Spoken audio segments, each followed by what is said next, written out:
yang dijanjikan Allah, bertakwa. Rekan sekalian, afwan sebelumnya telat sekitar 10 menit karena waktu waktu di sana berbeda dengan waktu di sini. Alhamdulillah juga kita sudah memulai. Kalau daerah kami, saya pribadi sudah sholat SFH, sholat from home. Karena kebetulan di sini katanya sudah red zone, jadi insya Allah itu ijtihad kita berdasarkan apa yang disarankan oleh ulama. Semoga Allah cabut segera wabah ini agar kita bisa melakukan aktivitas seperti biasa lagi. Amin. Allahumma amin.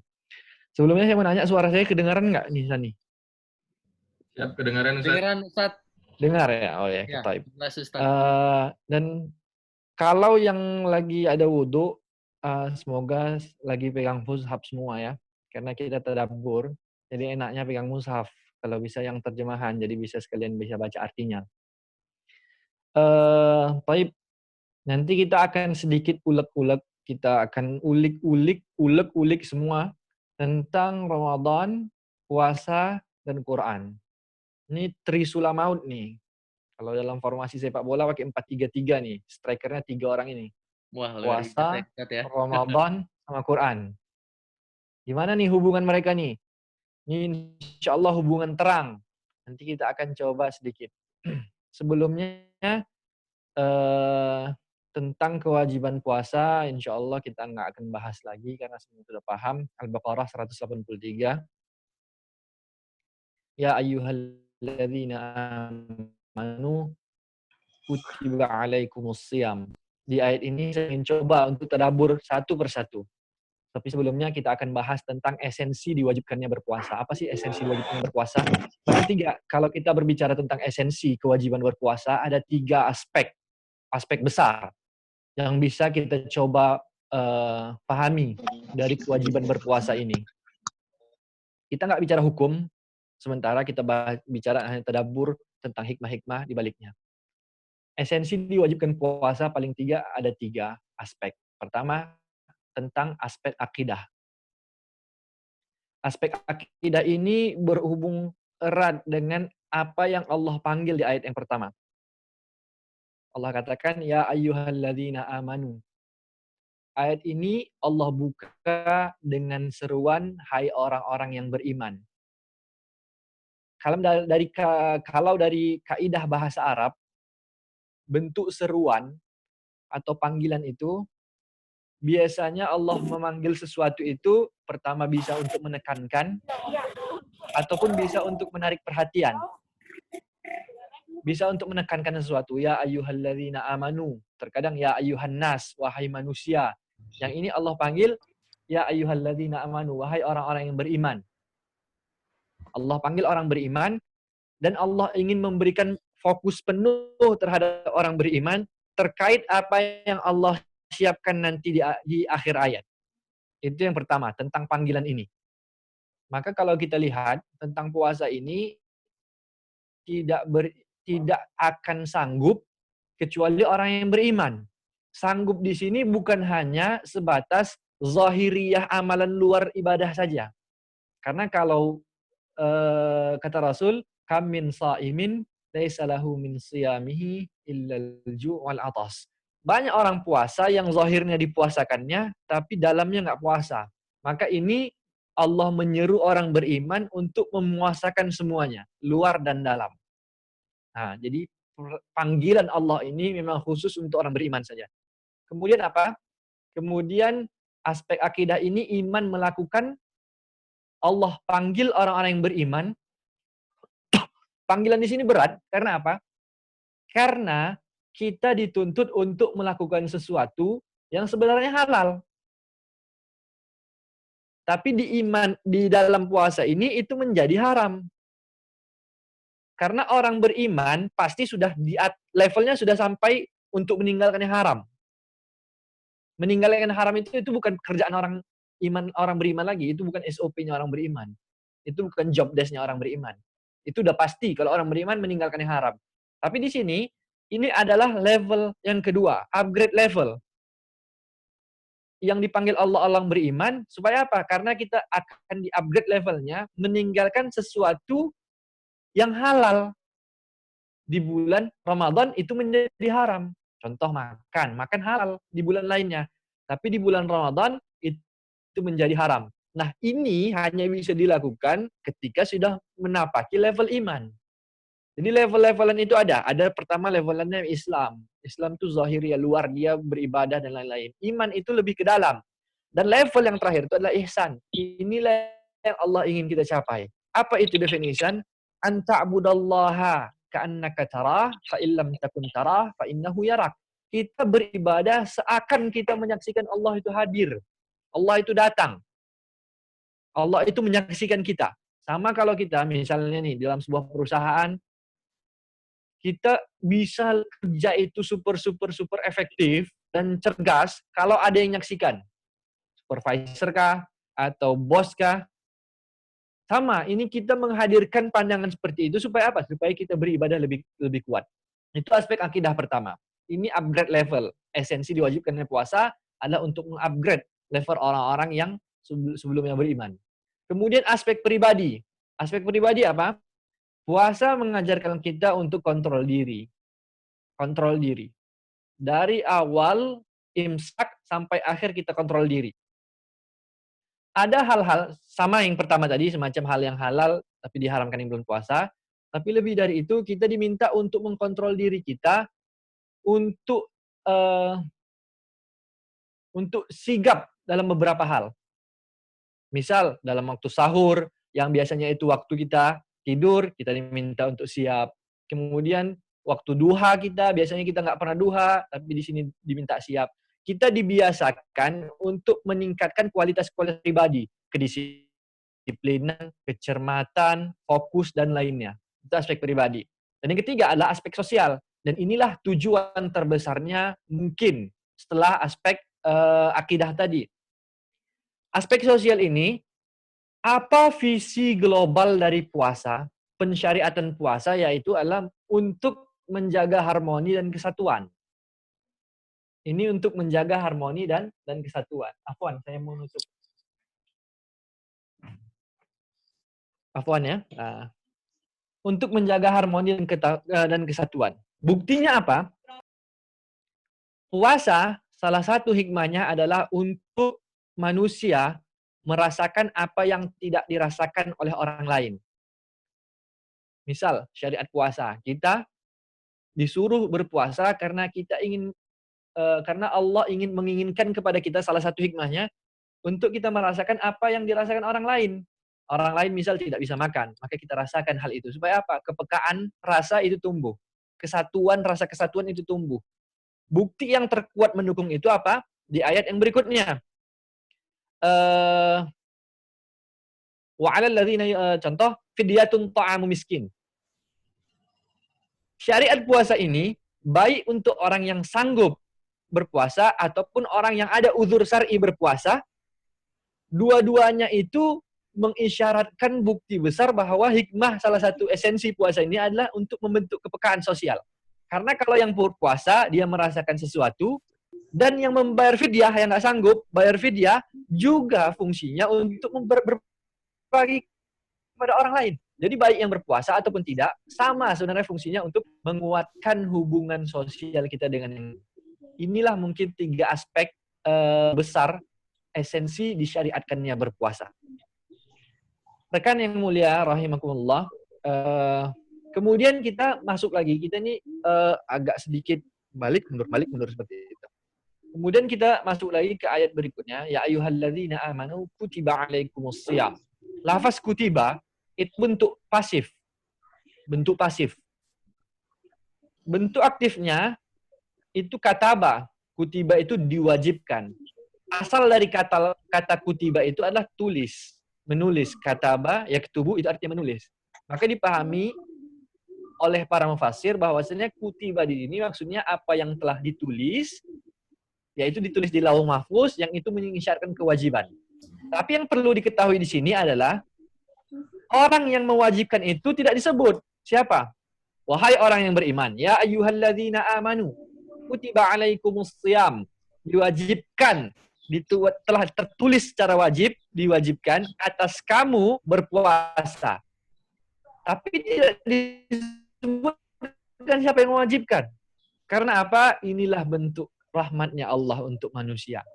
Menurut Ibnu Ashur, tafsir Ibnu Ashur seperti itu. Inilah bentuk rahmatnya Allah untuk manusia. Banyak mufassir-mufassir modern ataupun pentadabbur-pentadabbur modern yang mengistimbat nilai seperti ini, poin seperti ini. Itu adalah bentuk kasih sayangnya Allah kepada umat. Karena syariat puasa ini sedikit banyaknya itu membebani manusia yang sebelumnya bisa makan atau tidak. Maka Allah yang maha mulia, dia tidak mencantumkan namanya ketika itu ada sedikit yang membebani manusia. Tapi di ayat lain contoh, Allah menggunakan kata yang sama, kata kataba. Allah katakan kataba ala nafsihir rahmah. Allah mewajibkan atas dirinya rahmah, kasih sayang. Di ayat ini Allah tidak sebutkan namanya, di ayat yang setelahnya Allah sebutkan. Karena apa? Kata setelahnya adalah rahmah, kasih sayang. Inilah bentuk kelembutan Allah dalam ayat ini yang juga mengisyaratkan pesan bahwasannya tujuan puasa ini adalah untuk berlembut-lembut. Maksudnya apa? Untuk merasakan apa yang orang lain rasakan. Jadi setiap detail hurufnya dalam ayat ini itu mengisyaratkan pesan yang saling berhubungan. Kemudian alaikumusiyam, alaikum diduluankan alaikum daripada kata siyam. Ini namanya takhir dan takdim dan takhir, pendahuluanan dan pengakhiran. Fungsinya apa? Penegasan. Bahwasannya ini memang diwajibkan untuk kita sebagaimana orang terdahulu diwajibkan. Kenapa Allah katakan orang terdahulu? Supaya lebih mudah untuk umat Nabi Muhammad ini menerimanya. Oh, toh puasa seperti ini pernah dikerjakan oleh orang terdahulu. Jadi tidak ada keberatan yang kita rasakan. Dan tujuan akhirnya la'allakum tattaqun. Takwa itu maksudnya takut. Takullah. Takutlah kepada Allah. Semoga dengan apa yang kita lakukan selama ini, di puasa ini, di 30 hari Ramadan ini, menjadikan kita takut untuk tidak berhidup sosial, menjadikan kita takut untuk tidak menjaga aspek pribadi, kedisiplinan dan lainnya, menjadikan kita tidak takut, menjadikan kita takut untuk tidak beriman kepada Allah. Jadi itulah maksud tattaqun tadi, bertakwa tadi. Baik ikhwah fillah rahimakumullah. Selanjutnya ayat 183 telah selesai. Kita bertanya ataupun pertanyaan berikutnya adalah kenapa Quran itu diturunkan bulan Ramadan? Nanti ini akan terus berhubungan sampailah nanti kita simpulkan antara hubungan Ramadan, puasa, dan Quran. Kenapa Quran diturunkan di bulan Ramadan? Tentang jawaban pastinya, itu hanya Allah yang tahu. Tafwid ufawwidu amri ilallah. Akidah ahlus sunnah wal jamaah menyerahkan permasalahan itu kepada Allah. Ataupun mentakwilnya tetapi dengan aturan-aturan yang berlaku. Terkait alasan pastinya itu hanya Allah yang tahu. Manusia hanya bisa meraba-raba mencari hikmah yang tersirat daripada yang tersurat. Ramadan, kalau kita bisa coba gali, apa tujuannya adalah Ramadan dan Al-Quran ini seperti saya katakan sebelumnya punya hubungan yang erat. Hubungan eratnya di mana? Di ayat 185. Syahrul Ramadan alladzi unzila fihi al-Qur'an hudan linnas. Ini kata kuncinya. Hudan linnas. Hubungan antara Quran dan Ramadan itu ada di hudan linnas. Petunjuk bagi manusia. Apa hubungannya? Al-Quran dikatakan di ayat ini adalah unzila fihil Quran. Yang diturunkan fihi di dalamnya. Betul-betul di dalamnya Al-Quran. Quran. Yang Al-Quran itu adalah hudan linnas. Petunjuk untuk manusia. Petunjuk untuk manusia. Dan goal terbesar dari puasa juga hakikat tentang kemanusiaan. Jadi sama-sama antara Ramadan dengan puasa tujuannya adalah untuk menguatkan kepekaan sosial dan hubungan integral kita dengan sesama manusia. Hudan linnas. Maka Allah tidak katakan di ayat ini hudan lil mu'minin. Petunjuk untuk orang mukmin, enggak, tapi hudan linnas. Quran itu untuk terbuka untuk semua manusia petunjuknya. Sebagaimana puasa esensinya tadi kehidupan sosial yang itu untuk muslim bermanfaat untuk seluruh manusia. Kemudian apa itu yang pertama? Hubungan di hudan linnas. Kemudian Ramadan bulan yang di dalamnya diturunkan Al-Qur'an sebagai petunjuk terbesar bagi manusia yang secara otomatis menjadikan bulan itu bulan yang paling mulia. Sudah kita singgung di pertemuan berikutnya. Dan turunnya Al-Quran di bulan Ramadan itu, menurut beberapa mufassir, atau menurut beberapa pandangan ulama adalah sesuatu yang sangat besar. Turunnya Quran kepada Nabi Allah Muhammad itu adalah hal-hal sesuatu yang sangat besar. Sesuatu yang kelak pada masanya akan merubah peta perkembangan zaman. Sesuatu yang menjadi jumping stone peradaban umat manusia. Jadi turunnya Al-Quran adalah simbol kemajuan dan kebangkitan cara berpikir dan peradaban umat manusia. Yang peristiwa itu menjadikannya sangat penting dan layak untuk dirayakan setiap tahunnya. Dan salah satu rahasia, kalau kita tadabburi, kenapa diturunkan di bulan Al-Quran di bulan puasa dan syariat puasa adalah supaya kita terus ingat.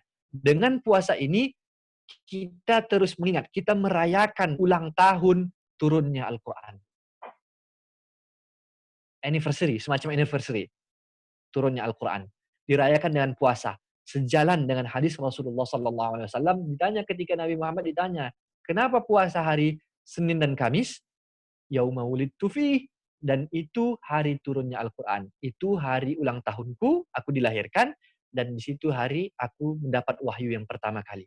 Rasulullah puasa Senin itu karena merayakan hari lahirnya dan merayakan hari turunnya Al-Quran.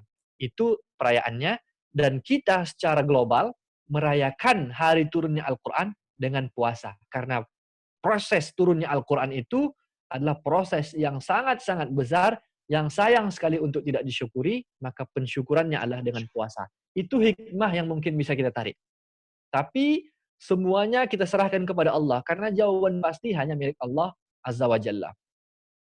Tapi ikhwafillah rahimakumullah, kemudian menarik sekali tentang membahas tentang surah Al-Baqarah 183 sampai 186 ini, karena banyak sekali Allah simpan rahasia-rahasianya di setiap hurufnya, di setiap sigah-sigahnya Allah simpan, dan Allah memang sengaja untuk manusia agar bisa menelisik apa yang Allah simpan tersebut. Kemudian, kenapa perintah banyak baca Al-Quran itu berkaitan dengan puasa? Pertama, karena Allah menjanjikan bahwasannya di bulan ini seluruh amal kebaikan itu akan dilipat gandakan. Bahkan puasa itu Allah janjikan, Allah wa ana ajzi bih. Allah yang akan membalasnya langsung.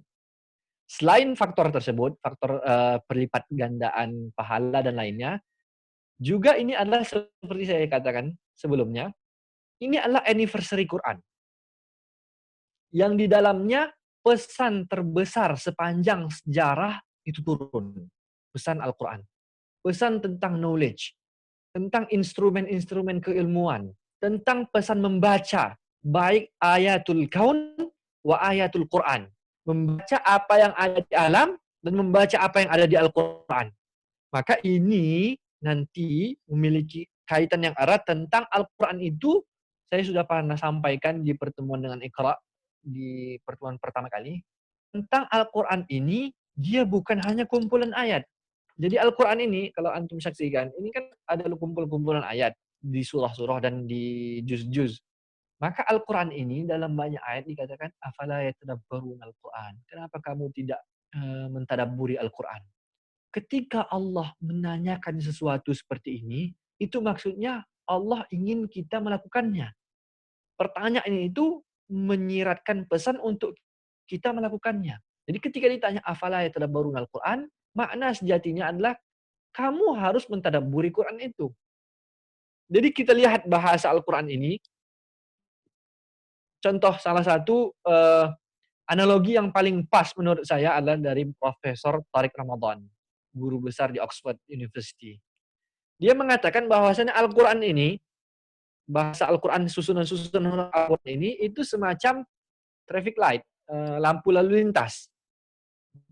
Ada huruf alif lam mim, ada alif, lam dan mim, ada Ar-Rahman, Ar-Rahim, Allama Al-Quran, Khalaqal Insan dan lain sebagainya. Sama traffic light itu ada lampu hijau, merah dan kuning. Tapi dia bukan hanya sebatas lampu. Bukan hanya merah, ya udah merah, enggak. Di batas lampu itu, di sebaliknya ada meaning. Meaning behind the element. Ada arti di balik setiap simbol-simbol tersebut. Lampu merah artinya nggak boleh lewat, lampu kuning artinya hati-hati, lampu hijaunya artinya boleh jalan. Pun dengan Al-Quran, di setiap hurufnya itu ada makna. Bukan hanya mujarrad huruf, bukan hanya sebatas huruf. Jadi untuk masuk kita ke dalam lautan Al-Quran yang luas ini, perlu tadabbur, perlu masuk ke dalamnya. Kalau hanya membaca Al-Qurannya saja, pahala iya. Tapi esensi turunnya Al-Quran itu mungkin tidak dapat. Karena esensi turun Al-Quran ini adalah hudan, petunjuk. Petunjuk itu hanya bisa didapat kalau kita membacanya. Nah, itu selain pahala tadi, hubungan Al-Quran dengan kenapa kita disuruh banyak baca Al-Quran di bulan Ramadan ini, ya karena itu. Karena Allah turunkan dengan fungsinya sebagai hudan, yang itu tidak akan didapat kecuali dengan membacanya. Tidak akan didapat kecuali dengan membacanya. Eh, Pesan tentang kemegahan ilmu pengetahuan, kontribusi untuk dunia, tentang kesadaran sosial, dan lainnya. Jadi puasa itu adalah simbol tentang kesadaran sosial. Ramadan itu adalah simbol pengetahuan dan kemajuan peradaban. Terakhir, dua simbol ini, instrumennya itu satu, yaitu adalah Quran. Quran adalah instrumen dan tools untuk mewujudkan visi dan misi dari puasa dan Ramadan tersebut. Maka sekali lagi, Quran, Ramadan, dan puasa itu semacam anak kandung lagi. Yang memang di dalam tiga itu terdapat visi misi besar, khususnya untuk kehidupan sosial. Dan mungkin ini yang terakhir, sebelumnya nanti kita akan perbanyak ditanya jawab. Kita jump terus ke ayat yang terakhir. Di ayat terakhir, wa idza sa'alaka ibadi anni fa inni qarib ujibu da'watad da'i idza da'an falyastajibu li wal yu'minu bi la'allahum yarshudun. Dan jika hambaku bertanya tentangku, wa idza sa'alaka ibadi anni, dan jika hambaku bertanya tentangku, fa inni qarib, maka aku dekat. Di ayat yang pertama ini, Allah katakan, jika hambaku bertanya tentangku, maka aku dekat. Kenapa ditekankan oleh Allah kalimat fa inni qarib, aku ini dekat. Fa itu kalimat penekanan. Fa inni, maka aku. Udah ada fa, ada inna lagi. Jadi ini maknanya aku betul-betul dekat. Ditegaskan di ayat berikutnya, ujibu da'watad da'i idza da'an. Kalau kamu berdoa kepadaku, ataupun siapa yang berdoa, ujibu da'watad da'i idza da'an, akan dikabulkan oleh Allah. Maka itu falyastajibu li lah. Jadi di bulan ini, Ramadan ini, memang Allah yang suruh kita untuk minta kepadanya. Dengan janji Allah itu dekat dan mengabulkan apa yang kita minta. Kenapa Allah menjanjikan seperti ini? Kembali lagi ke penjelasan saya sebelumnya tadi. Karena ini adalah anniversary besar-besaran. Harlah, hari lahir. 100 misal nih. Misal, kalau ada perusahaan besar, misal kita boleh sebut merek nggak ya? Indo Iqra misalnya. Iqra. Iqra, hari lahir Iqra 50 tahun. Ini Iqra udah jadi perusahaan besar nih. Sani udah jadi CEO besar. Hari lahir Iqra. Kemudian apa? Kemudian dibuatlah promo-promo besar, dibuat giveaway, siapa yang ikut Instagram, baca follow ketentuannya, nanti siapa yang melakukannya akan dapat hadiah. Misalnya hadiah sepeda. Dibuat di situ syarat ketentuannya apa? Pertama, harus follow akun Instagram Indo Iqra. Yang kedua harus di-share. Dan yang ketiga, tag teman kamu. Kan gitu biasanya kalau orang ini giveaway. Ah, sama dengan Allah ini, di hari ulang tahun Quran ini, Allah buat giveaway. Apa giveaway-nya? Yaitu, pertama, dibuat Allah dulu syaratnya. Pertama, syaratnya harus puasa. Kemudian yang kedua, menjaga aturan-aturannya, iman dan takwa. Kalau yang ikut itu, Allah akan kasih hadiah dari giveaway tersebut. Apa hadiahnya? Dakwah, doa. Kau minta doa apapun, aku kasih, kata Allah. Beda dengan Sani. Sani hanya ngasih sepeda. Tapi Allah ngasih apapun. Falyastajibu li wa idza salaka ibadi anni fa inni qarib ujibu da'watad da'i idza da'an. Akan Allah kabulkan. Falyastajibu li. Syaratnya minta amaku. Ikut ketentuannya, kemudian wal yu'minu bi, beriman, ikut tadi rules-nya, la'allahum yarsyudun. Semoga kamu memperoleh kebenaran dari apa? Dari apa yang Allah telah syariatkan dari doa-doa tersebut. Mungkin itu yang bisa saya sampaikan di kajian kali ini. Biasanya kita 40 menit, ini udah 16.30 berapa? 16.37. Ya udah pas insya Allah. Selanjutnya akan kita kayakan di sesi tanya jawab.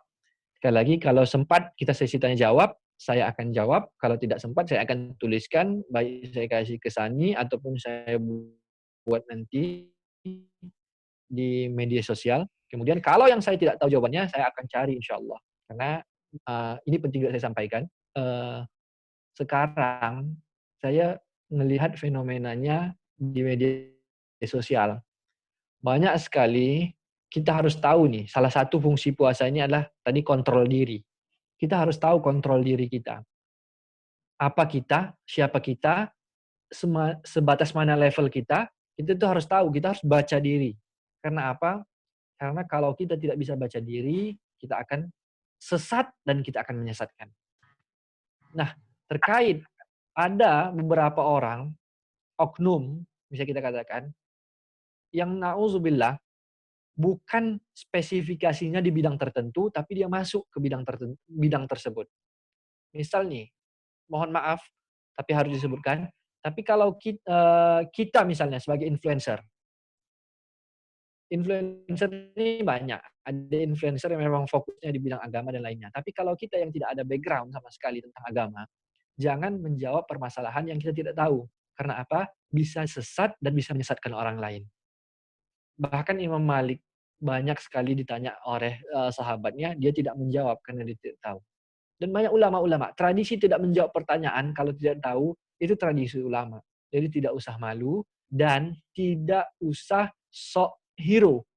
Maksudnya apa? Ketika kita tidak bidang kita di masalah itu, kita ikut campur. Contoh banyak ustadz membahas masalah corona misalnya dari disiplin ilmu yang tidak dikuasainya. Contoh dia membahas corona tapi dengan pendekatan medis. Ya salah. Pendekatan yang boleh dibahasnya apa? Pendekatan agama karena dia memang bidangnya di situ. Jadi kita harus tahu bidang kita di mana agar kita hidupnya lebih tenang dan lebih damai. Mungkin itu terakhir dari saya. Kita kembalikan, kita bisa berkaya dengan sesi tanya jawab. Baik. Wallahu a'lam. Waalaikumsalam Assalamualaikum warahmatullahi warahmatullahi wabarakatuh. wabarakatuh. Terima kasih Ustadz Syauqi. ini sudah ada satu penanya, tapi sebenarnya saya menarik sekali ya. Ini jadi momen di mana kita lagi dikasih giveaway gitu ya, Ustadz ya. Iya, benar. Ini momen Harus giveaway nih. kita maksimalin ya Ustadz ya. Kita tag Pasti. teman-teman kita, sanak saudara kita, seperti itu ya Ustadz ya. Oke, ini Iya. sudah ada penanya pertama. Kebetulan saudari Afni sedang berhalangan, jadi saya bacakan saja Ustadz. Pertanyaannya adalah, bagaimana cara paling mudah bagi kita untuk memulai mentadaburi Al-Quran? Apa yang harus kita lakukan nih Ustadz pertama kalinya? Dan hal apa aja yang perlu kita perhatiin? Terus boleh dong bagi gimana tips dan juga trik agar kita tetap istiqomah dalam mentadaburi Al-Quran, apalagi ini di tengah kecaman fitnah zaman ini, seperti gangguan HP dan segala macamnya. Silakan, Ustadz Syauki. Taib. Nama antum siapa, ah? Ana biar enak nyebutnya. Anan, Ustadz. Anan. Hanan. Anan. Anan. Nah, ya, Taib. Anan. Pertanyaannya tadi, kalau tentang istiqomah, saya sudah bahas sebelumnya. Saya sudah kasih tentang baca aja surah Fussilat ayat 31. Kemudian tentang tadabbur. Tadabbur ini mencari makna. Beda tadabbur dengan tafsir. Kalau tafsir, rukun ataupun syarat dan prasyaratnya itu tinggi. Minimal harus bisa berbahasa Arab. Kemudian harus paham nahu, harus paham i'rab, harus tahu asbab nuzul, harus tahu qawaid fiqh, dan semacam lainnya. Itu tafsir. Karena apa? Karena dia menafsirkan sesuatu yang sangat berat. Itu tafsir. Kalau tadabbur ini adalah hikmah, sebatas mencari hikmah. Tapi apakah ada syaratnya? Ada. Ada buku bagus, Dawabit fi, kalau tidak salah judulnya Ad-Dawabit fi Tadabburil Quran. Sepertinya itu bukunya. Syarat untuk mentadabburi Quran. Syaratnya lebih soft, lebih ringan syaratnya adalah paling tidak kita tidak bertentangan dengan dalil yang telah ada. Misalnya nih, kita mentadabburi surah ayat tentang puasa ini. Contoh kutiba alaikumusiyam, kita tadabburi, kita rasa, kita pikir terus kutiba alai. Oh, ini bukan wajib. Karena apa? Nggak ada kata wajabah. Nggak ada kata-kata wajib di dalamnya. Yang ada kata kutiba, cuma ditulis. Nah, ini tadabbur yang fasid, tadabbur yang salah. Karena apa? Bertolak belakang dengan konsensus dan dalil-dalil yang sudah ada sebelumnya. Nah, bagaimana? Dia harus tahu dulu dalil-dalil umum. Makanya sudah pahamlah minimal tentang kewajiban dan lain-lainnya. Kemudian dia tidak merusak dogma-dogma ataupun doktrin-doktrin akidah yang sudah muktamad, yang sudah jelas. Kemudian yang ketiga adalah dengan cara mentadabburi itu adalah dengan membaca dan meresapinya. Meresapi. Karena orang, kalau mentadabburi orang, dia pasti bisa hadir dengan sesuatu yang berbeda. Sama macam nih, Quran ini semacam laut. Quran semacam laut, ketika Anan nyebur ke laut itu, kemudian naik, air yang terangkat dari bajunya itu berbeda dengan air yang terangkat dari baju Sani. Walaupun sama-sama nyebur ke laut. Besaran ceburnya beda, kemudian lama nyeburnya beda, dan sisa air yang terangkat di bajunya pun beda. Sama dengan kita nyebur di Quran. Setiap orang yang nyebur dari Quran, itu hasilnya, natijahnya, resultnya, itu pasti berbeda. Itulah dikatakan bahwasanya Al-Quran ini adalah untuk ditadabburi. Nggak salah tadabbur karena perintah Allah, tapi harus dengan syarat-syarat yang seperti saya sebutkan berikutnya. Karena dengan mentadabburinya inilah baru kita tahu rahasia besar yang Allah kirimkan. Mungkin yang kita baca dengan orang lain baca, dan hasil dari itu, maka penting kita untuk mentadabburi dan membacanya. Karena mungkin ketika kita sedih, kita baca surah Al-Ikhlas misalnya, Qul huwallahu ahad. Kita merasa, ya Allah, betul engkau cuma satu, ya Allah, engkau lah tempat bergantung. Beda dengan orang yang senang ketika baca surah Al-Ikhlas. Dia membacanya dari perspektif yang berbeda, bahagia, ya Allah, terima kasih, ya Allah, betul-betul engkau lah tempat bergantung, ya Allah. dia lebih mengungkapkan kesyukuran, tapi orang yang sedih baca Al-Ikhlas lebih mengungkapkan sesuatu harapan. Nah, jadi tergantung pendekatannya seperti apa. Wallahu a'lam.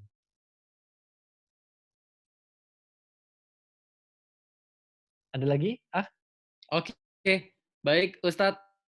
Terima kasih nih sudah ada penanya berikutnya Ustadz. Udah banyak banget nih. Ya. Ada 6 orang penanya. Kita ke penanya Waktu kita kedua. sampai pukul berapa? 17.30 Ustadz. Oke, baik. Ya. Ada Mei.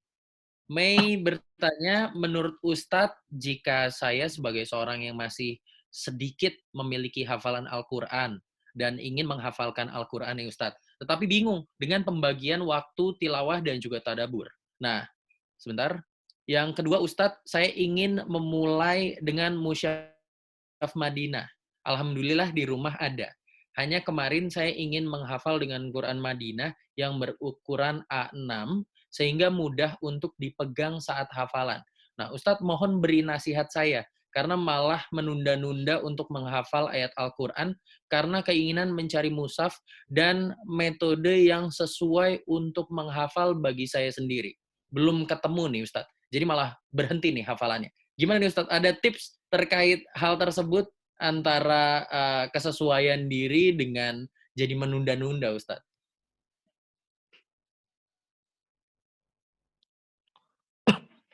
Tapi menunda pekerjaan baik itu salah satu perangkapnya setan. Jadi ini dua nih yang harus dipahami orang tentang perangkap setan. Terkhusus di bulan Ramadan nih. Perangkap setan itu ada setan membisiki kita untuk untuk melakukan kejahatan. Ini sama orang-orang beriman, ini udah cincai, selesai. Sadaqallahul azim lah masalah ini. Apalagi orang berpuasa. Tapi setan ini dia cerdas. Dia cerdas. Dia punya formasi yang lebih tinggi. Jadi kita harus paham untuk counter attack serangan setan. Gimana? Cara pertama dia nggak masuk, menyuruh kita untuk berbuat maksiat karena kita sedang puasa. Dia masukkan bisikan berikutnya adalah untuk kita tidak berbuat baik. Dia setan nggak nyuruh kita berbuat jahat, tapi dia nyuruh kita tidak berbuat baik. Itu juga bagian dari perangkap setan, saudara sekalian. Jadi bagaimana? Bismillah, mulai saja. Masalah menemukan metode yang pas itu berjalan sesuai dengan apa yang kita mulai. Kalau kita memikirkan dari awal metode bagaimana itu nggak akan selesai, nggak akan menjadi solusi, nggak akan menambah kerutan di kepala kita. Jadi bagaimana seperti ini? Aku bacalah misalnya salah baca Quran. Misalnya salah. Oh, ini yang benar gini. Harus bacanya 2 kali biar ingat. Oh, harus 4 kali nih. Nampaknya otakku baru ingat kalau 4 kali. Orang lain ingat 5 kali. Jadi dia sesuai dengan trial and error. Ada trial and error. Kemudian masalah mushaf itu, mushaf yang terbaik itu menurut saya yang dia pojokan, Quran pojok namanya. Madinah itu pojok juga. Dia itu tertata, lembarannya tahu kita sama, kemudian per jusnya itu lembarnya sama gitu. Karena apa? Karena biasanya kalau orang hafal Quran, itu nanti dia ingat letak posisinya.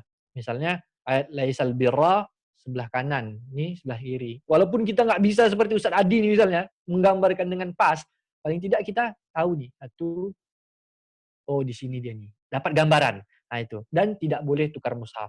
Tidak boleh, ini bukan maksudnya haram, tapi untuk memudahkan kita mengingat posisi dan lebih bersahabat dengan Quran kita tersebut. Itu mungkin metodenya yang jelas. Terus mulai saja masalah metodenya bagaimana, itu penyesuaian dengan kita dulu. Tapi kalau kita belajar sebisa menghafal, sebisa mungkin didampingi orang. Karena apa? Takut kalau baca sendiri nanti tersalah dan kita lanjutkan hafal. Hafalan yang salah itu merubahnya akan sangat sulit sekali. Akan sangat sulit sekali. Makanya perlu orang yang mentasmi'nya. Ngafalnya bisa sendiri kalau sudah lancar baca Quran. Faman khafa min musin janafan au isman. Kita hafal. Faman khafa min musin janafan au isman. Baca Quran harus cepat enggak? Saya udah tulis di media sosial. Ada 3. Iqra'ul Quran bitahqiq ma'hadrin wa tadwir. Bisa 3. 3 ini masuk bagian dari tartil. Jadi tartil itu nggak ada poin manapun.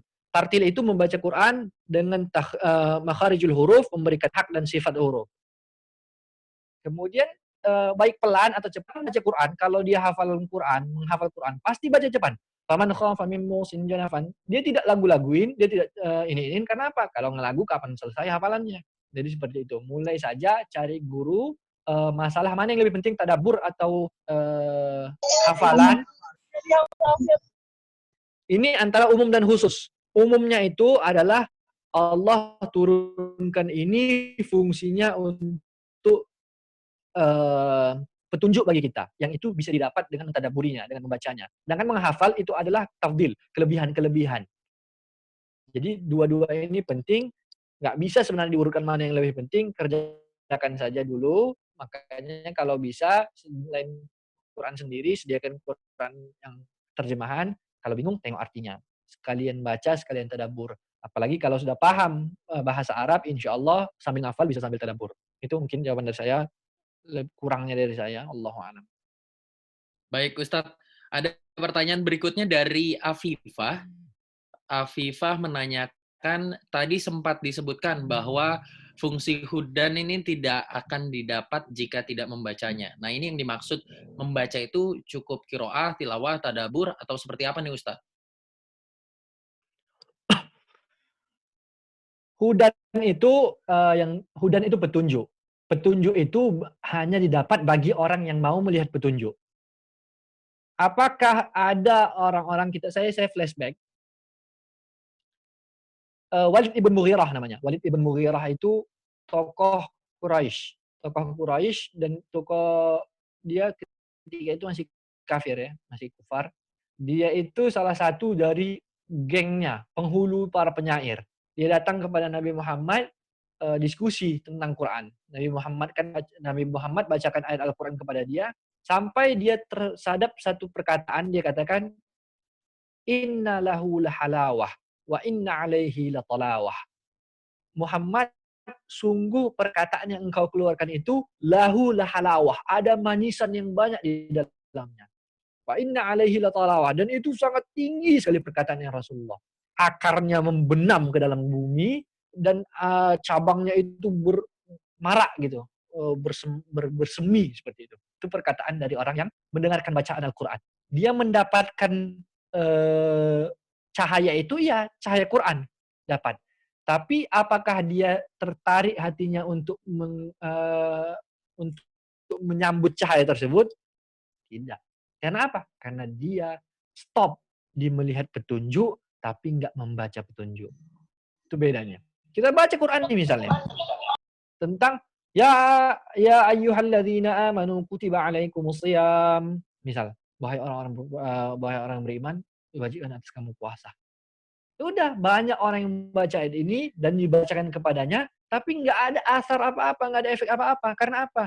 Dia nggak mau mendalami lebih lanjut. Kenapa Allah wajibkan kepadaku ya? Dan hal-hal seperti itu didapat kalau kita sudah mendalami. Ini taruhlah masalah yang wajib-wajib seperti ini sudah selesai. Tapi masalah-masalah yang lain itu butuh pendalaman dan penyelaman. Apakah bisa didapat hidayah itu kalau bukan kita baca Quran? Bisa. Tergantung. Allah memberi hidayah kepada siapa saja. Yahdi bihi man yasha. Dia memberikan hidayah kepada siapa saja. Tapi orang yang menjemput hidayah, inilah orang yang paling pertama nanti Allah akan berikan hidayah. Jadi itu perlu untuk menjemput hidayah. Nggak bisa misalnya kasus sekarang itu kan banyak. Kenapa nggak pakai hijab? Nunggu hidayah lah. Kapan sih hidayahmu datang? Kalau nggak dijemput. Jadi mesti dijemput dulu, pakai dulu, walaupun masih sempit, diikat-ikat di leher, pakai aja dulu. Lama-lama kan panas, buka agak lebar sedikit, agak lebar sedikit, agak lebar sedikit. Itulah hidayah. Hidayah bahasanya bisa dari mana saja. Yang jelas penting untuk kita menyembur ke dalamnya supaya kita menemukan, mengekstraksi apa yang ada di dalamnya. Wallahu a'lam. Jadi penting untuk kita yang menjemput ya Ustadz ya, bukan Iya, harus menjemput dijemput. gitu ya. Baik, Hmm. sudah ada penanya berikutnya, Afwan Ustadz dari Suci nih. Saya masih belum paham makna kutiba tadi. Yang Ustadz bilang maksudnya tidak dituliskan tujuan puasa kepada siapa. Bukankah di dalam ayatnya untuk orang-orang yang beriman ya Ustadz? Saya masih salah tangkap nih Ustadz. Gimana Ustadz? Oke, saya jelaskan. Pertama, ya ayyuhalladzina amanu, wahai orang-orang yang beriman, kutiba alaikum, diwajibkan kepadamu. Yang saya bilang bukan kepada siapa, tapi siapa yang mewajibkan itu tidak ditulis. Walaupun secara pahamnya kita pasti tahu yang bahwa ini Quran ini adalah kalamullah, otomatis Allah yang mewajibkan. Tapi Allah tidak tulis namanya di sini. Allah tidak tulis nama Allah yang mewajibkan di dalam ayat ini. Sebagaimana di ayat lain, Allah itu tulis. Contoh, kataba ala nafsihir rahmah. Allah menulis kepada dirinya. Allah sambungkan dirinya di situ dengan kewajiban tersebut. Allah masukkan predikatnya di situ. Ini ada predikat. Ada subjek, predikat, objek. Objeknya kita. Nah, siapa yang menyuruhnya itu di ayat ini tidak disebutkan. Walaupun secara pemahaman kita tahu ini Allah. Tapi apa hikmah Allah tidak menyebutkan yang tersebut? Karena sikit banyaknya puasa itu susah untuk orang. Iyalah susah lah. Orang menahan nggak makan. Gimana mudah. Nah Allah dengan sifatnya yang maha lembut, Ar-Rahman dan Rahimnya, tidak mau membuat semacam tidak mau menempelkan namanya itu di sesuatu yang itu dapat menyusahkan hambanya. Ini bahasa lembutnya Allah. Di ayat yang lain kata ba'ala nafsihir rahmah, karena di situ Allah sandingkan dengan rahmat, maka Allah sebutkan namanya. Setiap yang baik Allah sebut namanya, yang agak berat sedikit Allah tidak sebutkan namanya. Karena apa? Inilah bahasa lembutnya Allah untuk kita. Gitu dia, wallahu a'lam. Masya Allah. Jadi kelembutannya sudah terlihat sebenarnya dari hal-hal yang simpel dari perintah puasa sendiri ya Ustadz ya. Iya, benar.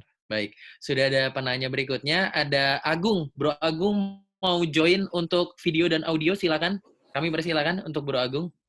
Aksesnya diberikan. Ya, terima kasih. Assalamualaikum warahmatullahi wabarakatuh, Ustaz. Waalaikumsalam warahmatullahi wabarakatuh, Mas Agung. Ya, suara saya jelas kan, Ustaz ya? Ini lagi jam soalnya. Taib. Nah, baik, ini saya mau tanya. Maksudnya saya nggak tanya ke dilema aja, Ustaz.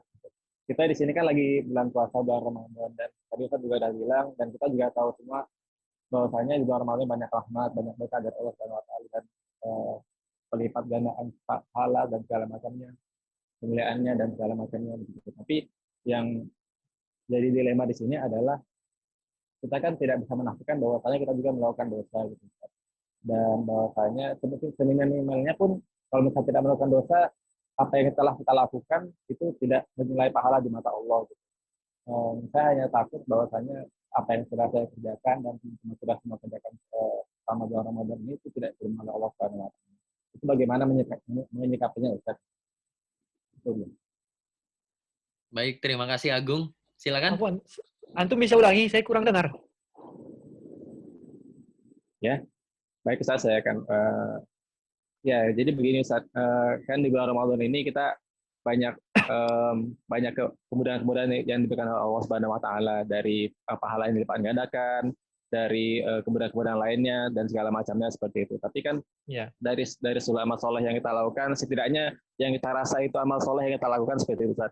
Kita kan tidak menafikan bahwasanya kita juga melakukan dosa, dan bisa jadi bahwasanya juga apa yang telah kita lakukan itu tidak bernilai pahala di sisi Allah Subhanahu wa Ta'ala. Nah, bagaimana kita menyikapi keadaan seperti ini gitu, Ustaz? Taib, akhi fillah, itu juga bentuk bagian dari wallahu alam, itu namanya talbisul iblis, perangkap setan. Karena apa? terkait masalah diterima atau tidaknya, pahala atau tidaknya, itu di luar domainnya kita pertama. Kita jangan beribadah itu dengan pesimis, akhi. Maksudnya apa? Kita melakukan puasa nih, pasti nggak diterima Allah nih, pasti nggak diterima Allah, ataupun ada dosa. Kita lakukan saja semaksimal mungkin kita dengan harapan raja, itulah raja. Dengan harapan agar Allah memuliakan kita dengan level gelaran takwa tadi. Terkait apakah Allah tidak menerima atau tidak, kan sudah dibuat oleh Nabi standarnya. Bagaimana puasa, banyak orang dalam hadis Nabi, kamin sha'imin laisa lahu min syiyamihi ilal ju' wal atas. Ilal atas wal ju' dalam redaksi lain. Banyak orang berpuasa tapi tidak mendapatkan apa-apa kecuali lapar dan dahaga. Itu puasa yang bagaimana? Itu puasa yang tetap meribah. Itu puasa yang bagaimana? Itu puasa yang tapi masih scroll cowok-cowok ganteng, cogan. Itu puasa yang bagaimana? Itu puasa yang masih genit sama orang perempuan. Itu puasa bagaimana? Puasa yang maaf, aurat nggak dijaga, pandangan nggak dijaga, dan lainnya. Itulah yang kata Rasulullah, puasa yang sia-sia. Jadi kata Rasulullah bahasanya, lapar dan dagahnya itu hanya sampai sebatas kerongkongan saja. Nggak bernilai apa-apa. Kalau sudah memang betul melampaui batasan-batasan tersebut. Tapi kalau akhi masih melakukan sesuatu yang normal misalnya, contoh tertidur aja misalnya, tertidur, ataupun hari ini lemas, lebih banyak tidur, itu bukan batasan yang dikatakan Rasulullah tadi. Jadi insya Allah berhusnuzan, ana inda zanni abdi bi, kata Allah dalam hadis qudsi. Aku itu berdasarkan prasangka hambaku. Jadi maksudnya kalau kita berprasangka, ya Allah, ini amal kebaikanku ya Allah, terima ya Allah, selain doa, kita harus berprasangka baik. Insya Allah perkara diterima atau tidaknya itu sebatas usaha kita. Allah itu nggak akan menyia-nyiakan amalan-amalan hambanya. Innallaha la yudhi'u ajran amal muslimin. Allah itu nggak akan menyia-nyiakan kebaikan-kebaikan dari hambanya. Jadi berbuat saja dulu dengan mengesampingkan pemikiran-pemikiran bahwasannya gimana ya kok Allah nggak terima ya, gimana ya ini ya, gimana ini ya, itu harus dikesampingkan dulu. Berbuat saja semaksimal mungkin, selanjutnya serahkan kepada Allah. Allahu alam. Mungkin itu kalau memang belum pas, antum bisa diskusi lebih lanjut. Karena antum kan bisa live. Baik. Sudah cukup, Agung? Cukup. Oke, baik. Kita ke penanya berikutnya. Ada Eka. Eka menanyakan, bagaimana cara mendidik anak agar menjadi seorang hafiz Quran nih, Ustadz? Apakah dimulai dari umur berapa nih untuk bisa dituntut untuk menghafal Quran? Dan kapan kita harus mulai memperkenalkannya? Itu bagaimana, Ustadz?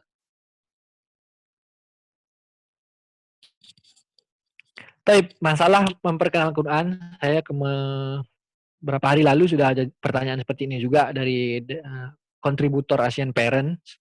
Dia menulis tentang kapan mulai anak-anak start baca Quran. Saya kasih kisah tentang Sayyid Qutb misalnya, atau Imam Nawawi, yang hafalnya itu mereka tuh hafal-hafalnya di umur-umur yang belia itu. Dan saya punya pengalaman langsung ketika di Tontoh, di Kairo, itu 3 orang hafiz muda ketika itu di masanya itu, 455 umurnya. Zaina, salah satu nama orangnya, perempuan, Zaina. Kakak, adik, kakak, gitu. Kecil-kecil. Jadi saya tanya sama orang tuanya, ini gimana ini? Kok bisa mereka hafal Quran 5 tahun? Kan belum bisa baca. Nah, itulah dijelaskan bahwasannya mereka dari kecil itu, bahkan dari perut itu, masih dari janin itu, sudah dibacakan dulu sama orang tuanya, diperdengarkan bacaan Quran. Nanti sudah mulai lahir, diperdengarkan saja dulu. Nyambung ke logika, karena apa? Karena kita misalnya, kita pun nggak pernah, saya rasa pribadi ya, saya nggak pernah menghafal Al-Fatihah. Saya nggak pernah menghafal Alhamdulillahirrabbilalamin, Alhamdulillah. Saya nggak pernah. Saya hafalnya itu hanya dari apa yang didengar-dengar saja. Dan banyak hafalan Quran saya yang saya dapat itu dari dengar-dengaran saja. Khususnya juz 30 itu. Dari dengar saja di orang tua baca, kita dengar. Jadi itu pun misal lagu-lagu. Anak-anak kecil kan tidak ada yang hafal, tidak menghafal lagu. Bahkan kita nggak ada yang sengaja menghafal lagu. Contoh apa lagu apa yang booming. Misalnya Aisyah, lagu Aisyah. Aisyah ya Aisyah ya Aisyah ya Aisyah ya Sayyidah ya Sayyidah. Nggak ada kan kita menghafal seperti itu. Tapi apa? Tapi itu masuk sendiri melalui pendengaran sehingga kita hafal. Nah Allah jadikan inna sam'a, pendengaran itu, wal basar, dan penglihatan. Didulukan pendengaran dan dari penglihatan adalah karena memang sebegitulah sistem umum kerja manusia. Lebih mudah menangkap dari apa yang didengar. Nah pertama, perdengarkan dulu bacaan Quran. Gak mesti dari lisan kita, bisa dari radio atau ada apa namanya alat-alat yang balita hafiz apa gitu. Nah itu diputarkan, dia akan dengar lebih mudah didengarkan, dan itu enak. Putar, mereka dengar, kita pun dengar, bisa nanti dua-dua hafal. Kemudian umur berapa mulai dia bisa, kalau hafal dari umur sedini mungkin diperdengarkan. Sampai nanti dia bisa bicara, kalau sudah mulai bisa membaca, mulai latih untuk membaca dengan sesuatu yang dekat dengan mereka. Misal huruf ain dijadikan gambar burung hantu atau apa, dengan instrumen-instrumen yang dekat agar mudah mengenali huruf dan selanjutnya mudah untuk membaca. Banyak orang yang sudah bisa membaca Quran di usia 5 tahun, banyak. Itu karena apa? Faktor orang tua. Jadi orang tua memang harus kerja keras untuk anak ini. Salah satu persiapan paling besar adalah dengan mempersiapkan diri dulu. Maka akan sangat konyol kalau kita mengajarkan sesuatu yang sebenarnya kita pun tidak tahu. Allahu a'lam. Baik Ustadz, sudah ada penanya berikutnya juga ini, sudah ada Rizky. Rizky mau langsung bergabung? Kami persilakan.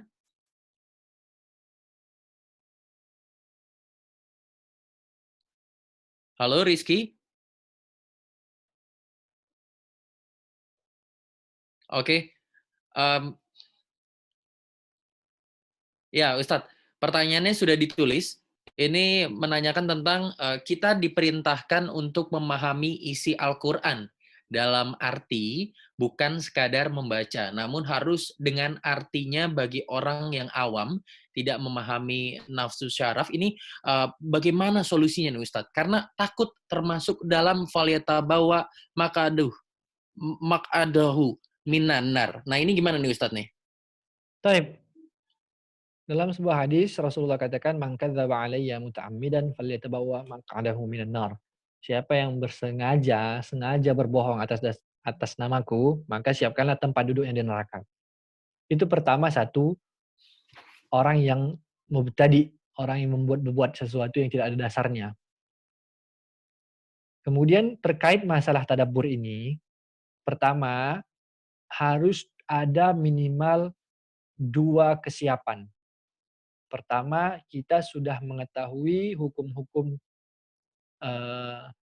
dasar minimal tentang kewajiban, tentang akidah, Allah itu satu, norma-norma yang umum. Selanjutnya, kita baca bisa pakai yang arti. Karena memahami misalnya nih, contoh, wahai orang-orang yang beriman, diwajibkan atas kamu berpuasa. Kita mencari sesuatu, insight, apa yang ada di balik ayat tersebut. Itu boleh kita lakukan. Tapi, ini saya katakan tadi, beda tadabbur dengan tafsir. Tafsir tadi itu yang ada kaidahnya, yang nahwu, harus paham asbabun nuzul dan selainnya. Tapi kalau tadabbur, kita hanya mencari makna di balik ayat-ayat Allah ini untuk diri kita dan atau untuk orang lain. Kita mencari makna misalnya, kenapa Allah suruh kita berpuasa ya di bulan Ramadan ya. Oh, mungkin karena Ramadan itu Allah turunkan Quran, sehingga dengan Quran dan Ramadan akan menjadi kombinasi yang bagus untuk mengeskalasi keimanan. Nah, hal-hal seperti ini bisa kita dapat walaupun kita tidak tahu bahasa Arab. Karena kita bisa membaca arti dan mengekstraksi pemahaman yang mungkin itu berbeda dengan pemahaman orang lain. Itu sah-sah saja asal tidak berbenturan dengan norma, kaidah, dan hukum-hukum yang sudah dimaklumi di dalam Islam. Contoh tadi saya katakan, Contoh dia tadabbur nih dibacanya kutiba alaikumusiyam. Kutiba kan nggak ada lafaz wajib di sini. Kenapa dikatakan wajib? Dia interpretasikan. Oh berarti ini puasa nggak wajib. Nah itu interpretasi yang salah. Karena apa? Karena telah bertentangan dengan norma umum yang berlaku. Kesepakatan ulama dari dalil hadis bahwasanya puasa wajib. Inilah tadabbur yang salah. Yang selebihnya kalau hanya sekedar mencari hikmah itu bisa baca arti bisa ataupun mendengar dari orang yang sudah mentadabburinya pun bisa banyak cara sekarang. Wallahu a'lam. Baik Ustadz, ini sudah ada penanya juga dari Siti Mutoharoh. Mohon maaf sebelumnya saya pernah melihat postingan di WhatsApp story teman saya yang isinya ada ini perspektif ulama yang mengatakan onani itu dosa tapi tidak membatalkan puasa. Ini jadi gimana nih Ustadz? Apakah memang hukum onani ini khususnya di saat puasa dan apakah benar tidak membatalkan puasa? Taib. Saya kemarin baru mau menulis masalah ini. Ada bukunya dan saya sudah baca sedikit. Jadi intinya dalam permasalahan fikih itu banyak perbedaan-perbedaan pendapat. Tapi kita mengikut pendapat kebanyakan. Pendapat kebanyakan seperti apa? Pendapat kebanyakannya adalah syariat puasa itu menyuruh manusia itu untuk menahan makan, minum, dan syahwat. Makan, minum, dan syahwat. Nah, kalau salah satu dari ketiga itu tidak ditahan, tidak dikontrol, maka batallah puasanya. Misal, contoh saya sudah menulis tentang maaf cakap, ciuman bagi pasangan ketika berpuasa. Imam Nawawi, kemudian Imam Syarbaini, kemudian yang kontemporer, Dr. Wahbah Zuhaili, itu mengemukakan pendapat-pendapat. 4 mazhab besar itu memakruhkan ciuman karena apa? Karena bisa merangsang untuk peristiwa yang lebih lanjut. Maaf, jima maksudnya. Kalaulah ciuman saja, yang maaf cakap tidak sampai inzal, tidak sampai taraf keluar, itu saja dimakruhkan. Bahkan 4 mazhab, 3 diantaranya itu, hampir semua kalau tidak salah saya Juhar. Kalau dia ciuman, tapi mendorong kepada yang lebih lanjut sampai keluar, ciuman sampai keluar, itu batal puasanya. Nah, sama diambil istimbat dari situ, makanya kalau dia bahasanya itu istimna, onani itu dalam bahasa Arabnya istimna, istilah bahasa fikihnya, itu sampai keluar, maka pun batal dengan mengkiaskan dengan hal yang tadi. Jadi ada pendapat yang memang tidak membatalkan, bahkan ada pendapat yang lebih parah dari itu. Contoh masalah khidbah, mengkhidbah orang. Ada pendapat yang syaz, itu mengatakan boleh melihat istri itu semua bagian tubuhnya. Ada pendapat seperti itu, tapi pendapat seperti itu tertolak. Nah, pertanyaannya ini apakah kita mau mengambil pendapat yang mana? Pendapat yang syaz atau pendapat yang jumhur mu'tamad ulama? Nah, pendapat ulamanya yang ramainya adalah batal. Seperti itu. Wallahu a'lam. Baik Ustadz. Ada penanya juga ini berikutnya ada Pesai Asep yang menanyakan, Ustadz, zina menurut Al-Quran itu apa ya? Terus apa aja macam zina nih Ustadz? Ya? Baik, saya Bisa ulangi Ustadz ya. ya. Ini ada pertanyaan dari Asep. Ustadz, zina menurut Al-Quran itu seperti apa ya? Terus macam zina ini ada apa aja nih Ustadz? Kalimat zina, kalau az-zinatu, itu ini yang maksudnya zina perbuatan atau zina lain. Karena kalau zina itu maksudnya perhiasan. Tapi kalau yang dimaksudkan zina yang perbuatan zina, itu adalah perbuatan zina, bahasa fikihnya, definisi fikihnya adalah perbuatan ketika bertemu dua kelamin yang tidak boleh bertemu. Itu namanya zina.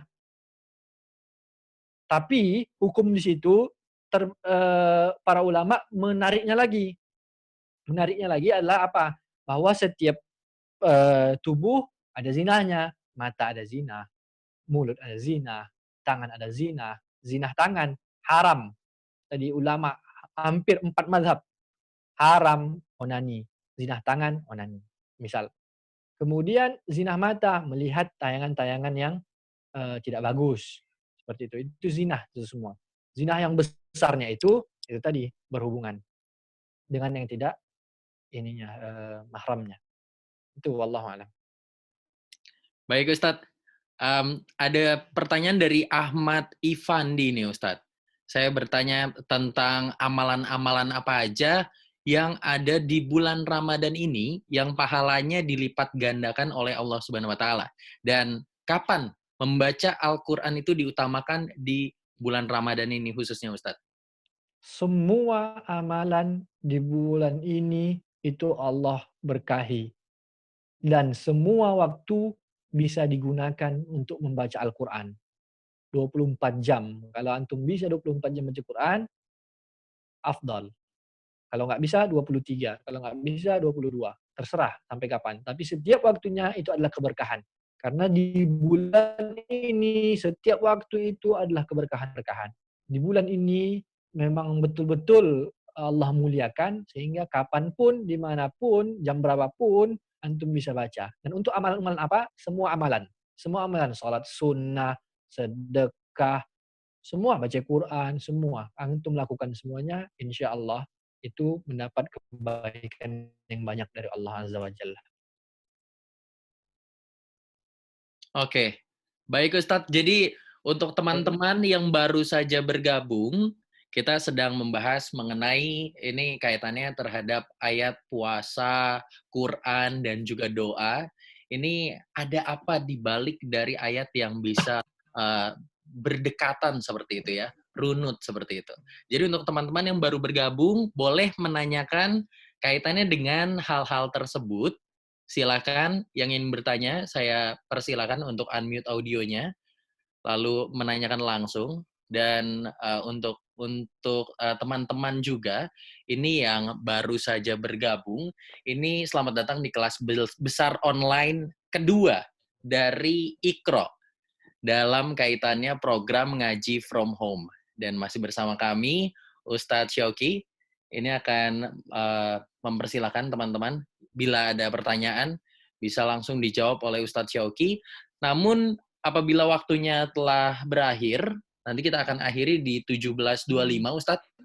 Jadi untuk teman-teman yang sudah berakhir waktunya, nanti akan kita jawab di bisa menggunakan media sosial, nanti bisa langsung follow saja di @indoikro, atau nanti kita akan jawab di kesempatan berikutnya. Sudah ada penanya berikutnya nih Ustadz.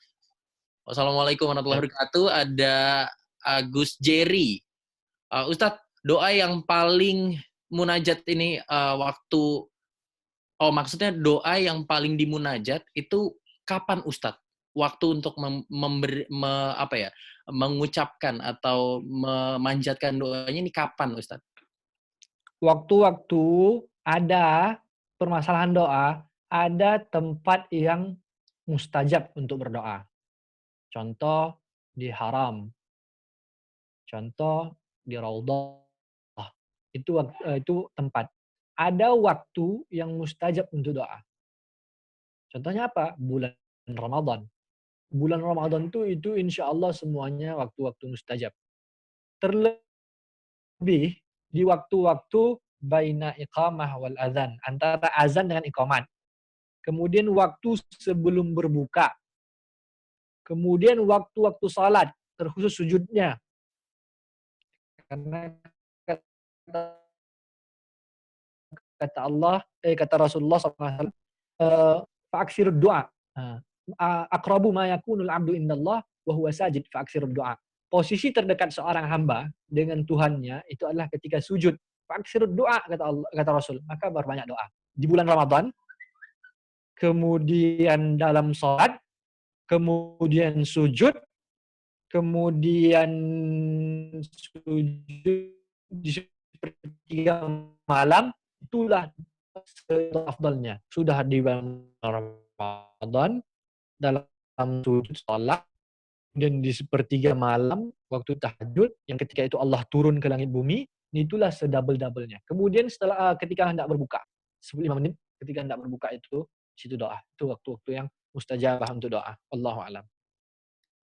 Wah, jadi sebentar lagi kita nih sudah saatnya setelah mengakhiri kelas besar online ini bisa langsung membaca atau mengungkapkan apa yang sudah ada di daftar doa kita ya Ustadz ya. Karena ini waktu yang mustajab sekali. Iya, iya. Masya Allah. Anan doakan saya juga, Anan. Wah, insya Allah Ustadz, selalu. Iya. Ada pertanyaan Ustadz dari Mei.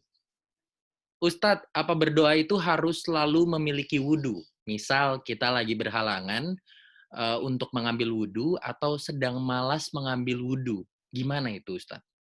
Enggak, berdoa enggak harus wudhu. Wudhu itu hanya ibadah-ibadah mahdhah yang memang sudah disyaratkan. Salat, kemudian membaca Quran, harus ada wudhunya. Bagaimana membaca Quran? Apakah harus duduk?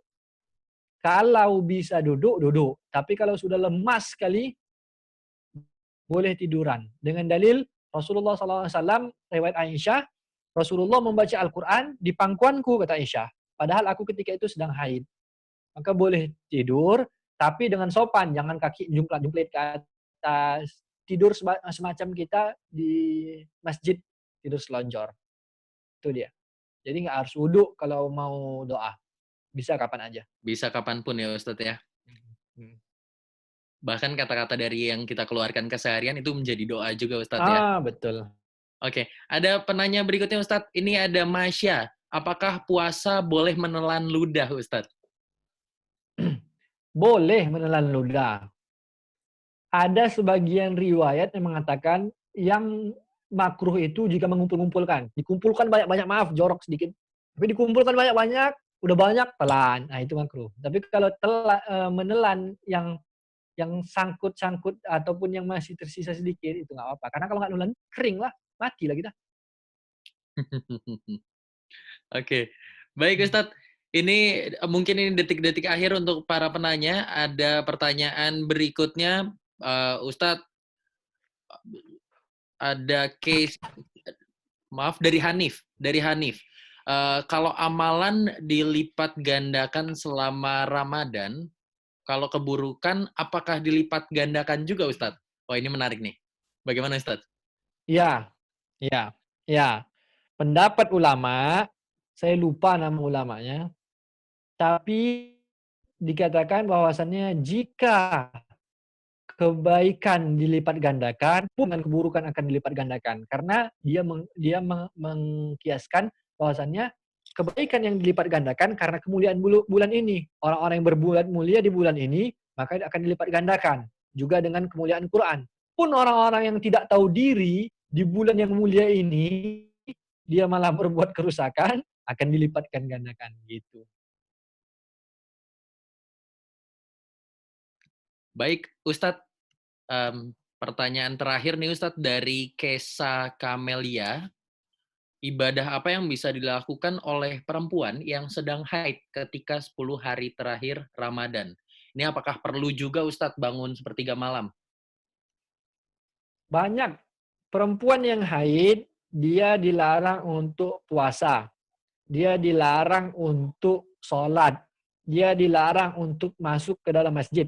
Dia dilarang untuk membaca Quran, memegang Quran. Tapi gimana kalau hafalan di hatinya? Itu tidak bisa. Karena apa? Kepala kita ada hafalan. Kalau seandainya haram, belahlah kepala kita. Bisa dia murojaah di kepala dia. Kemudian apa yang kedua? Dia bisa zikir. Zikir itu nggak masalah. Bisa. Itu dilakukan kapanpun. Zikir sama Allah, astagfirullah, istighfar. Salawat dan istighfar. Selain subhanallah, walhamdulillah, wala ilaha illallah, Allahu akbar, istighfar. Karena apa? Istighfar ini kuat kali ini. Surah Nuh dikatakan, wa qultu astaghfiru rabbakum innahu kana ghaffara. Pertama diampunkan seluruh dosanya. Yursilis sama alaikum midrara. Didatangkan rezeki-rezeki dari atas. Wa yubditkum bi amwalin wa banin. Dan Allah akan memberikan kamu harta dan anak. Jadi obat nggak punya anak adalah istighfar. Masya Allah. Istighfar, kemudian kemudian bisa sedekah, memberi orang makan, donasi untuk Palestina, kemudian kalau yang sudah berkeluarga menyiapkan puasanya orang suaminya, menyiapkan pakaian perang suaminya untuk tahajud dan lainnya, itu sama insyaallah dapatnya. Baik Ustadz. Wah ini apalagi di tengah pandemi seperti ini ya Ustadz ya, bisa mulai Iya. membuka tangan kita ya. Iya. Oke, kaitannya sama istighfar berarti kalau dulu ketika kita sekolah, guru suka marahin kita, istighfar kamu di pojokan, itu harusnya bersyukur ya Ustadz ya?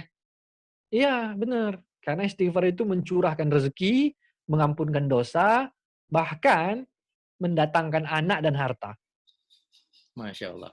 Oke, Ustadz Ahmad Syauqi, boleh diberikan ini kalimat penutup Ustadz, atau quotes buat kita yang mungkin lagi bersemangatnya, nanti takutnya ada momentum di mana grafiknya mulai turun semangatnya ini Ustadz. Bagaimana supaya konsisten? Pertama, yakinlah di bulan ini penuh keberkahan. Dan terkait untuk quotes, ini ada quotes terbesar dalam sejarah umat manusia. Berenanglah dalam lembaran-lembaran Al-Quran, cari keberkahan-keberkahannya. Kalau bukan di puasa ini, kapan lagi? Kalau puasa ini nggak bisa kita memaksimalkan, ya kapan lagi? Nggak ada mungkin yang bisa memaksimalkan lagi amalan-amalan kita. Selanjutnya saya minta doa juga untuk semua, agar setiap doa-doa kita di waktu-waktu yang mustajabah, untuk terus mendoakan saudara-saudara kita, baik yang terkena musibah, atau khususnya pandemi dan lain-lainnya, semoga Allah mencabut. Tidak tahu kita dari siapa Allah akan mencabut, dari lisan siapa Allah akan mengabulkan doa tersebut. Maka semua kita berdoa, insya Allah Allah akan dengar doa orang yang tulus kepada saya. Kurang lebih saya mohon maaf ada kesalahan dalam yang tidak dijawab tamat, terkhusus masalah-masalah fikih. Kurang lebih saya mohon maaf. Kepada Anan juga saya minta maaf kalau ada salah kata Anan, dan kepada Sani. Taib. Assalamualaikum warahmatullahi wabarakatuh. Waalaikumsalam warahmatullahi wabarakatuh. Alhamdulillahirrabbilalamin. Terima kasih banyak Ustadz atas waktu dan juga ilmunya. Subhanakallahumma wa bihamdika asyhadu an la ilaha illa anta astaghfiruka wa atubu ilaik. Teman-teman, kita berfoto bersama ini untuk dokumentasi Iqra di kelas besar online berikutnya. Jadi kita akan mendokumentasikan selama Ramadan ini program ngajar from home sudah sejauh mana berdampak. Jadi teman-teman yang merasa ingin membuka videonya boleh bisa kita capture bersama dan kita akan foto. Nanti difoto dari akun Iqra ya Bro Sani ya. Oke. Oke. Teman-teman yang bergabung. Silakan untuk teman-teman yang siap untuk di-capture bersama. Baik, aba-aba dari Sani silakan, Bro. Ya. 3 kali ya, teman-teman. 3 Baik. kali gaya. Oke. Bismillah. 1, 2, 3. Oke, sekali lagi. 1, 2, 3. Baik, terakhir 1, 2, 3. Oke, terima kasih teman-teman. Baik, terima kasih Bro Sani, terima kasih banyak Ustadz Ahmad Syauqi. Terima kasih banyak sama-sama untuk teman-teman yang sudah bergabung. Dan seperti Ustadz Syauqi yang bilang, ini adalah momen di mana Allah sedang memberikan giveaway teman-teman. Salah satu cara paling simple adalah tag atau mention saudara-saudara, teman terkasih kita untuk mengikuti kelas besar online berikutnya yang akan diadakan oleh Iqra yang kaitannya dengan program ngaji from home. Jadi teman-teman silahkan sebarkan hal baik karena sebaik-baiknya manusia adalah yang bermanfaat, maka jadilah rantai manfaat. Wabillahi taufiq wal hidayah. Wassalamualaikum warahmatullahi wabarakatuh. Waalaikumsalam warahmatullahi wabarakatuh.